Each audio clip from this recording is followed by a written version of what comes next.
One, two, one, two. Testing.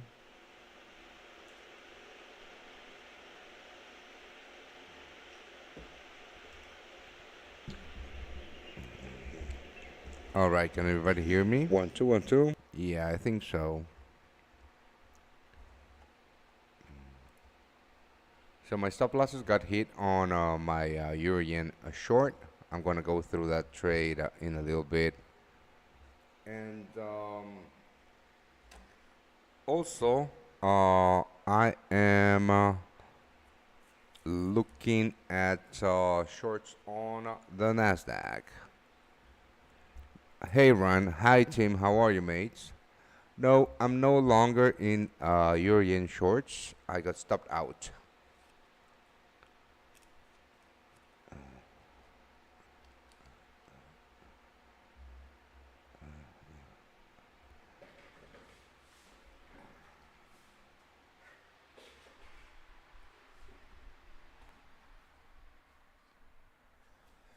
All right.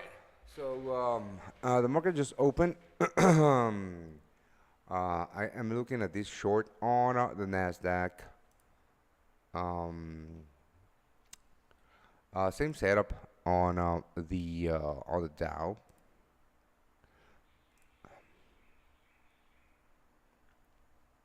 hmm Let's see. So if you want to chat, just subscribe to the channel, and I'm gonna go through my euro yen short after let's just give it a 5 minutes or so. After the open, just to see if I can get filled on this position. All right, let's have a look. Field short Nasdaq.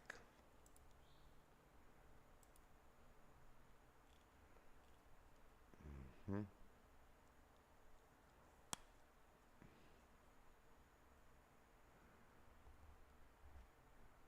Been a terrible trading week for me. Lots to study this weekend. Yeah, I mean, I am down too this week. I am also down this week. Not the best trading week for me either, mate. All right, hold on. 1 minute chart.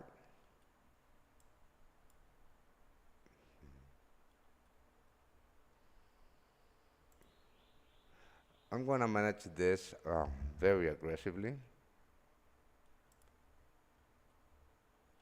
Hmm. Now I'm gonna close 75% here. Actually, I'm gonna let it run because this is the setup that I was looking at, right? Same setup that I was looking at on the euro yen.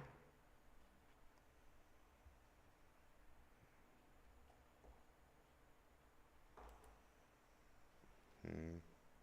So I look at the S&P 500.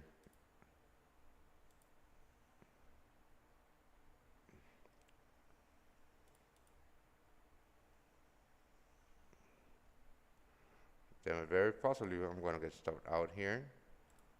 This is the other setup that I was looking at, short on the Dow. This would have been triggered me in. Nasdaq is super strong, but I'm gonna let it ride. Hmm.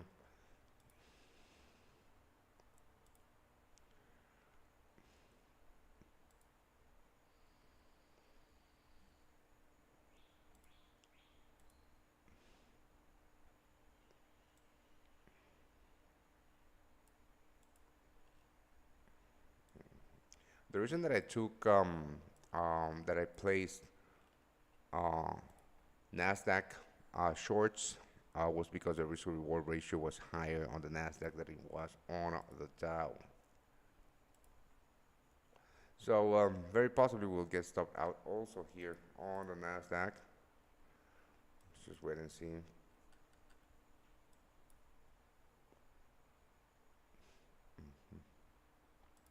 So on the euro yen, I got stopped out, and here was the setup that I was looking at.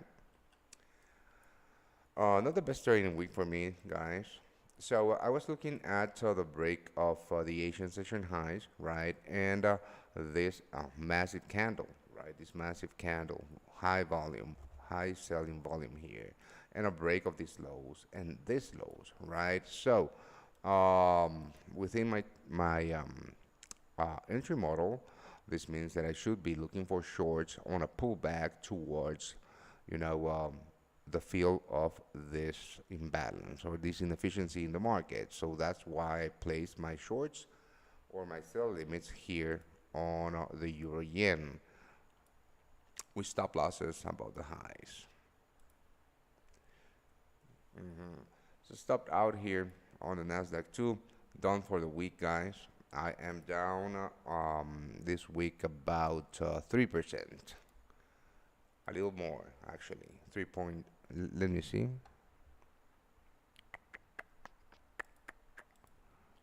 Um, Actually, 3.78%.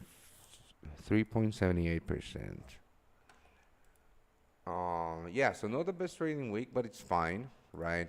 And I mean, let's have a look. I'm gonna guide you through. I'm gonna talk you through, both setups that I was looking at. So basically, I was looking shorts on the euro yen, right? On the break of the Asian session highs, as I told you, and the break of these lows. So with this, according to my entry model, guides me to look for shorts, more so because I was looking at this imbalance for entries, right? My entry was here, and price just failed to continue lower. Now on the Nasdaq, same story, right? Same story. Fakey above the Asian session highs, right? Massive push, massive bearish push, a ton of inefficiencies here. So if you look at the candles, right? If you look at the candles, on this chart, you can see that the volume was in fact bearish, right? So I was looking for shorts on a pullback and on a liquidation of these highs, right? As I always look at, these weak players in the market that are trying to get short on the move after the break of the previous lows on the retest. This is the liquidity that I always look for. And of course, my entry was here at this imbalance with stop losses above, the London session highs. And I got stopped out on the NASDAQ. So, in hindsight, I mean, everybody's a hindsight hero, right? Dow shorts are looking phenomenal, right? I'm not going to place another trade today. Just looking at the market, going through, my thought process on both setups today, and yeah, I mean, if you look at the Dow, right, it's exactly the same setup that I was looking here on the Nasdaq. ABOB, yeah, 3.78.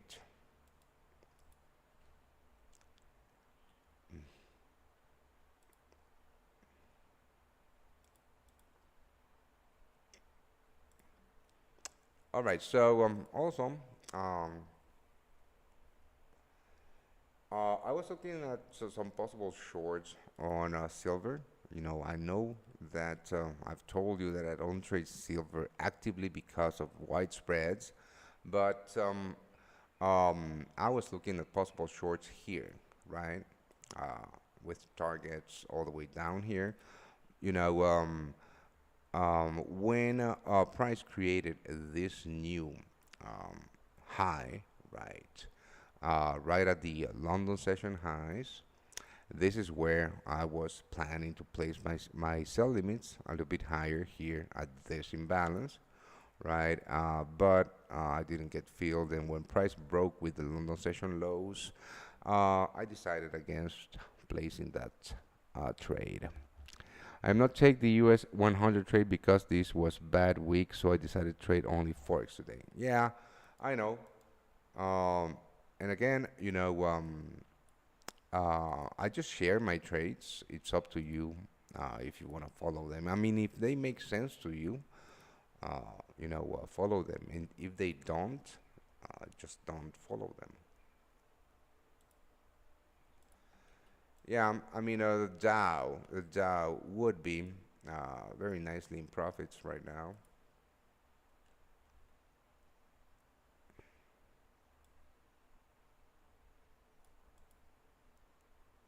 and it would have been a sniper short. So let's have a look at some other markets. I'm still holding this, this buy limit on the Aussie CAD. I'm just waiting for the liquidation of these lows. Very close to my entry, actually. Hello, Orlando. Please do a giveaway on your YouTube channel. What kind of giveaway do you want me to do?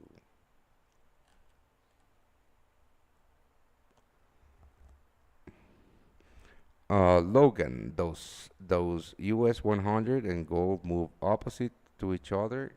Not specially. No, no, no. Absolutely not.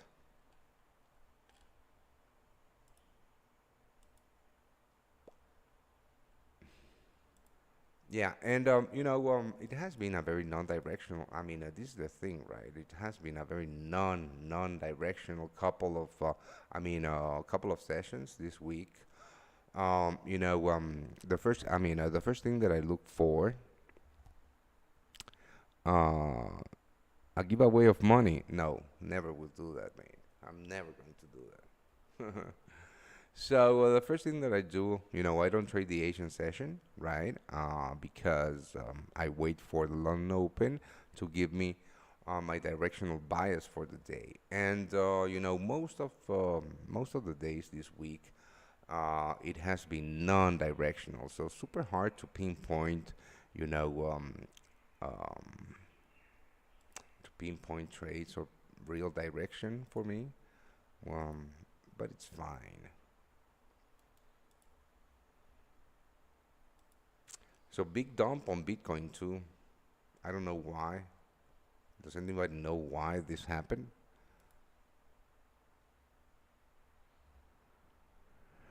Does GBP yen sell limit still valid? Yes. I'm still holding that sell limit and my Aussie CAD buy limit. Both of them. Yeah, and right now I'm not looking to place another trade. Just discussing. If you wanna ask questions about my trade this week, now is the time. And again, just have a look at this. This is the Euro USD. No, extremely non-directional. You know, absolutely non-directional. With my trading, with my entry model, it's kind of hard to trade non-directional markets. Maybe your trades hit stop loss because stop loss is closed and there are big news. Why not try to focus on swing trades for wide stop loss? Yeah, no, I'm a day trader. You know, I'm a day trader, and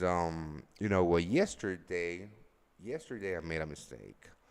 I misread the economic calendar. Where was it? Yeah, I misread the economic calendar, right? Was it yesterday? Mhm.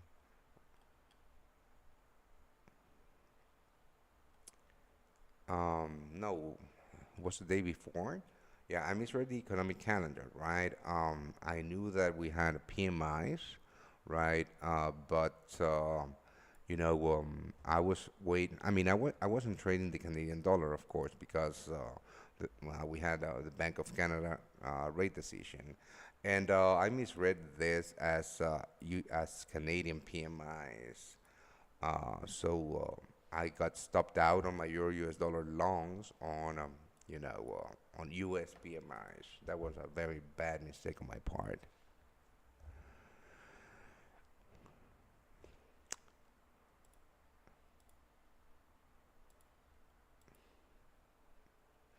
Yeah. I'm not gonna chase my. I'm not going to chase my losses.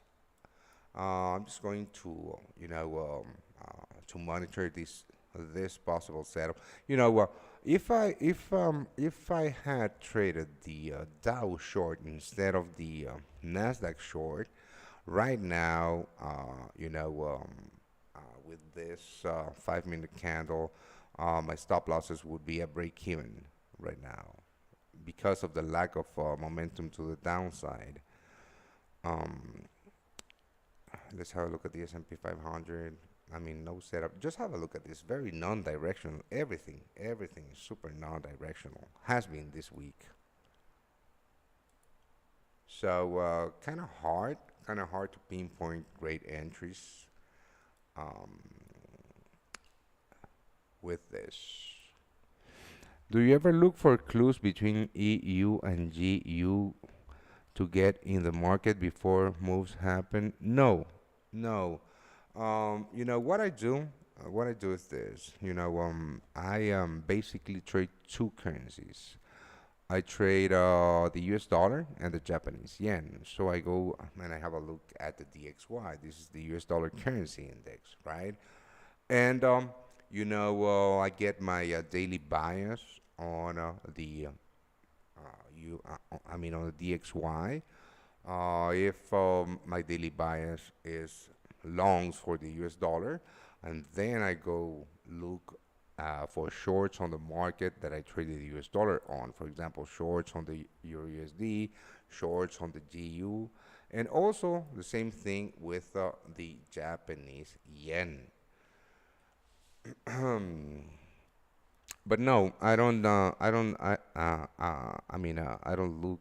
The thing is that the Euro USD and the GBP USD, to me, are just instruments, right? They're not markets. Um, if you look at the Euro US dollar, right, and if you're looking to trade the Euro US dollar, what currency are you trading with that currency pair? Are you trading the euro or are you trading the US dollar, right? That's what I tell you.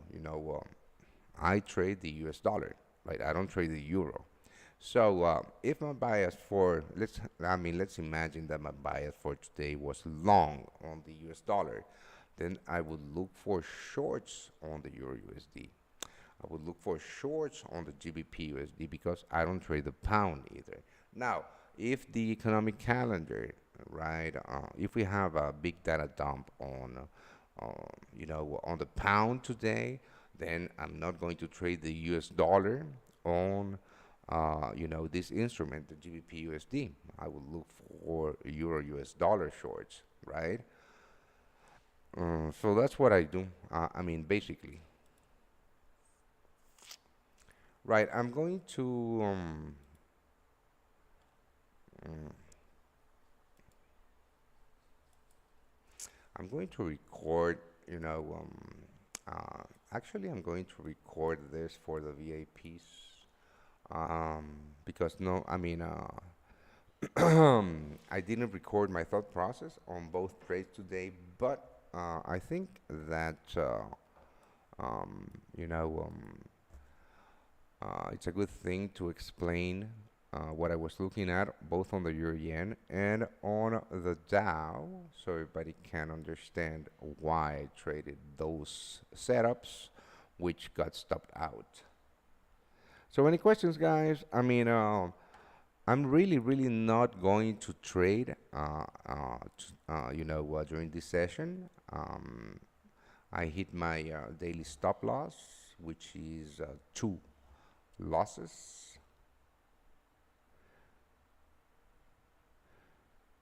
Did you use this website? It gives us strong of currency. Strength, what website? What website are you looking are you talking about?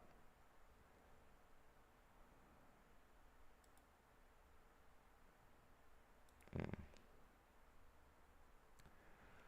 This is going to be cool. I mean, if we get triggered here long, it will be very, very cool. All right. This is going to be a very short-lived end of week live session. I do have a very, very, very heavy, study weekend on my side. But I mean, I go through my trades every day, right? I mine my data a ton, right? I journal everything, and to be completely honest, this is basically just a drawdown for me.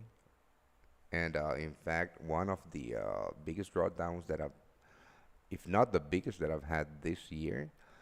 But there were no mediocre setups that I traded, and just two mistakes. Yesterday on USPMIs, and then I don't remember the other, but just two mistakes. The rest of it, is just drawdown. I mean, just remember that this is a game about probabilities, right? And it's quite impossible just to hit profits every single trade. But because of how this drawdown is right now, I need to go back to the lab. And of course, that I know that basically this is because of how non-directional this week has been every single session, every single day, for me at least, right? So how would you trade? I mean, how would you trade these non-directional markets? Yeah, it's quite hard.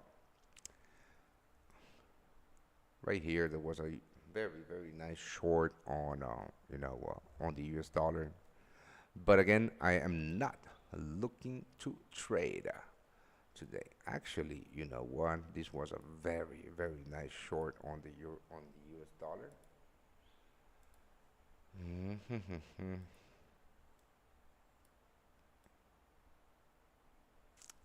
3R would be right now. Yeah, this is possibly going to break with today's highs. Possibly. Super, super weak US dollar. Now, again, this is and because I got stopped out twice today, my rules dictate that I cannot cannot place another trade. It's just discipline. But this was a perfect short on the Euro USD based on my entry model. So basically, same thing, right? You know, a sweep of the highs, a break of the lows. This creates, a shift in the structure of the market. Here we have that inefficiency in the market, and then, boom, after the break of the lows, we got that, uh, you know, pull back towards that inefficiency, and then the continuation lower, which is basically the same setup that I was trading both on the on the Nasdaq and on the Euro Yen. This is the US dollar, right? So on the Euro USD, same thing, right? Uh, because this was a short setup on the US dollar, the setup that I would have been looking for, or that I saw on the Euro USD was long, because long on the Euro US dollar is basically, going short on the US dollar. So last sweep of the lows, the break here, shifting the market structure, inefficiency, a pullback towards that inefficiency, and then the continuation higher, right? But because I got stopped out on the Nasdaq, I couldn't trade this. But this was a very, very, very clean setup. All right, guys. That's it for me. I'm done for the week. This has been, the worst week for me this year. I am currently short on the US 30, targeting the 34 to 50 level. What are your insights? Let's have a look, Mina. What are you targeting? 34 to 50. 34 to 50. Um, yeah, 34 to 50 to me is a little bit low, right? Let me show you. 50-minute chart. Right, 34 to 50. Again, this is just my opinion, right? I am not telling you what to do. But if you're short, right, the way that I place my target, look at this. I mean, yeah, just a little parenthesis. You know, this happens a ton for me at least in drawdown periods when I have two setups, same setups, and with the one that I don't trade runs when I get stopped out on the other. Also, sometimes also during the drawdown periods, I don't get filled on my limit orders by a few pips. But again, all right. So the way that I place my targets is always looking for, you know, the previous lows, right? Targeting 34 to 50 would be here, right? And just think about, the way that I think about this is just, I don't know, and no one knows, right, if sellers are going to be strong enough to break with these lows. I don't know. So I always target structured lows. And that's also why I always take profits at the previous structured lows. Should I be short here? Why? Because I don't know if sellers are going to be strong enough to break with these lows. So, uh, you know, um, to me at least, holding on to a trade, expecting for a break of these lows, expecting for a break of these lows, and expecting for a break of these lows, it's a little bit of a gamble, right? Because um, it's impossible to know, if price is going to break with the previous lows or the previous structured lows. But that's just me.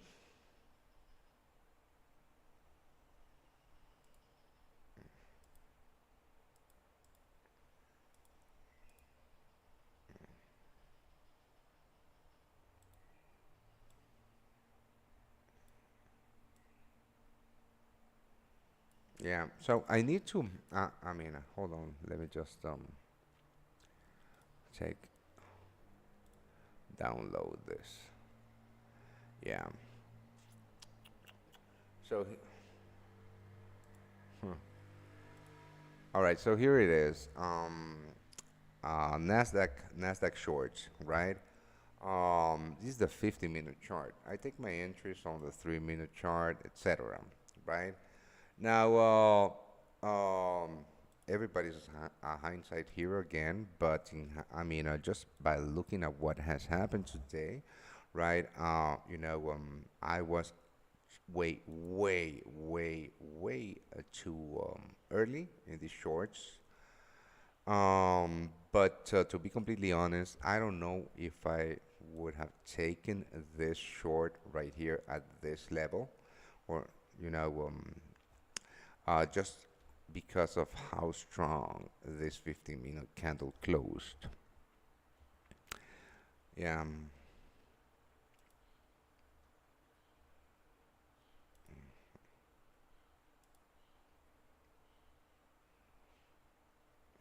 And again, this is the other possible entry that I had in gold. But it was very non. Again, same thing, non-directional day, right? So just have a look at the London session, right? Well, we had an inside session, right? When I say inside session, inside the Asian session. And yeah, we saw the break of these highs, a fakey here, etc.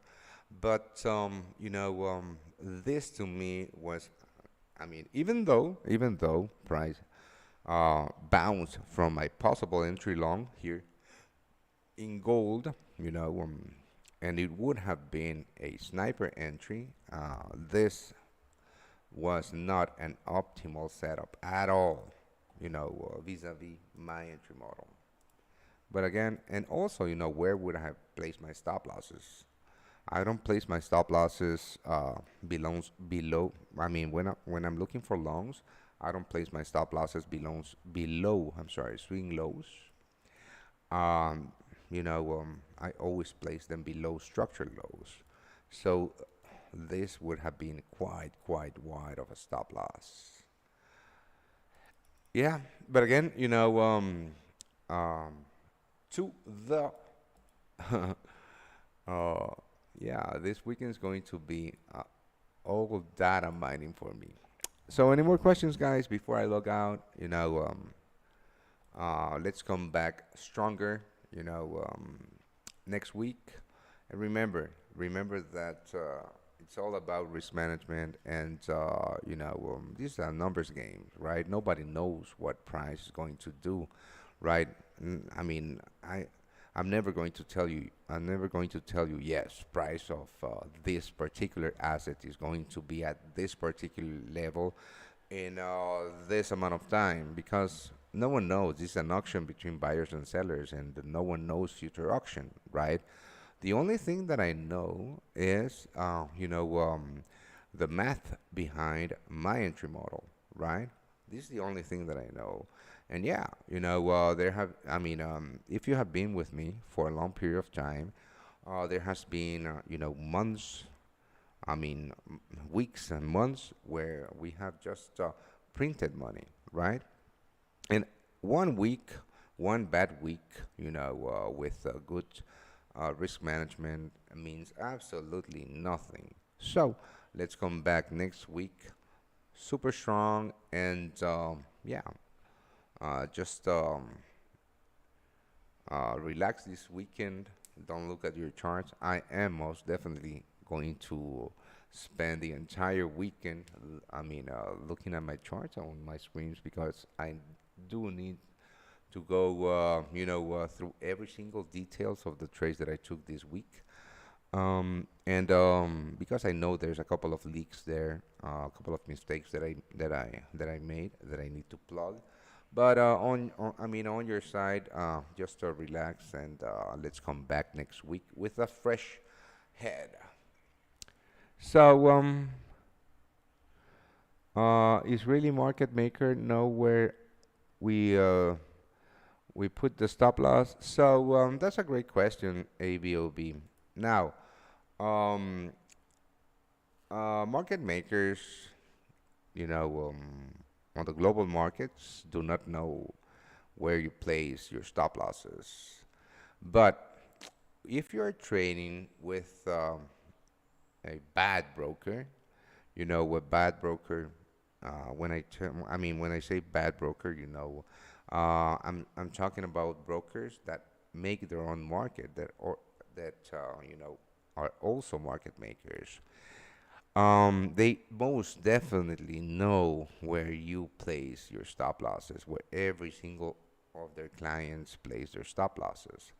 And because they make their own markets, they can manipulate price, to take you guys out, because it's profitable for them, because when you lose money, they make money. So, on that side, it's always good to trade with a real broker, right? Uh, just a real broker, that the first flag is a broker that offers zero pip spreads. That, my friend, is just a no-go for me. A broker that cannot lower their spreads is to me a good broker because that's where they make their money on spreads, and that's it. That means that they send your orders, to liquidity pools. They don't take the counterpart of your orders and make you so, but all right. So also, it's quite. I mean, it's not quite easy, but um, it's actually it's quite a no-brainer to know where stop losses are placed, right? I mean, ABOB, you have been, with me, on my shows for a long time, and I think you already know um, what my entry model looks like. So, one big part of my entry model is that what you're talking about, right? Liquidity sweeps. Liquidity sweeps are just, stop loss hunts. For example, let me just delete everything here. I'm going to end up with this because I think that this is a very interesting point or very interesting, question that you just made. So, here in gold, right, on the 50-minute chart, after the break of these highs, what what can we see, right? We can see a retest and a push higher. We can see a retest here and a push higher. So, this means that, um, you know, uh, we have what I call weak players in the market, right? Buying the retest of the previous broken highs, right? So that creates liquidity. Liquidity is just stop losses, on the short side because they're long. So where are these players going to place their stop losses? Of course, they're not going to place their stop losses below the structure low, right? Normally, their stop losses are going to be a few pips below, and and this is how you can tell. I mean, not how you can tell, but how you can, on a, be certain where stop losses are placed on these weak players, and basically, these stop losses most of the time are going to get liquidated, right? So my entry model is based on this: finding weak players in the market, waiting for price to liquidate these weak players, and entering at the inefficiency or imbalance that was left on the first push higher in this case because we're looking for longs, right? So basically, this is how you can tell where stop losses might be placed. I use Telegram copier. It's not send stop loss to MT5 and it's close trade with. I don't know. I mean, I have never used that. I have never used, you know, a Telegram copier.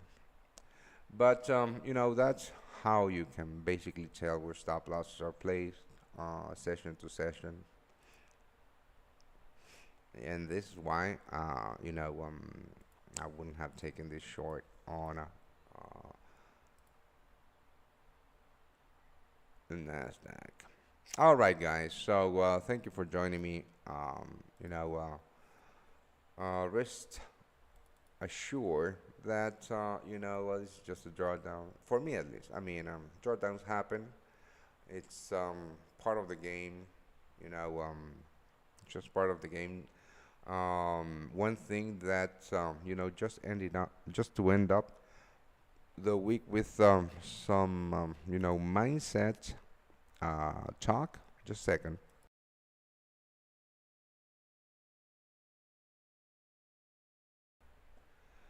Um, you know, um, don't let this. I mean, don't let drawdowns affect you, right? Don't you know? Don't chase losses. That's the first thing. If you have troubles with that particularly, just have strong rules. on where you stop trading for the day. For me, is two continuous losses, right? I don't trade anymore, right? And another rule for me: if my first trade of the day is a loss, and my second trade of the day is a win, I stop trading for the day too, right? I stop trading for the day too because my first trade, well, I mean, would have lost 1 R, and because my average R is a little high. I mean, I don't have the exact number, but a little higher than 3.72 R. By winning the second trade, I would be up for the day, so I stopped trading for the day. So you need strong rules, right, to not get in on a big double-digit drawdowns, right? Double-digit drawdowns.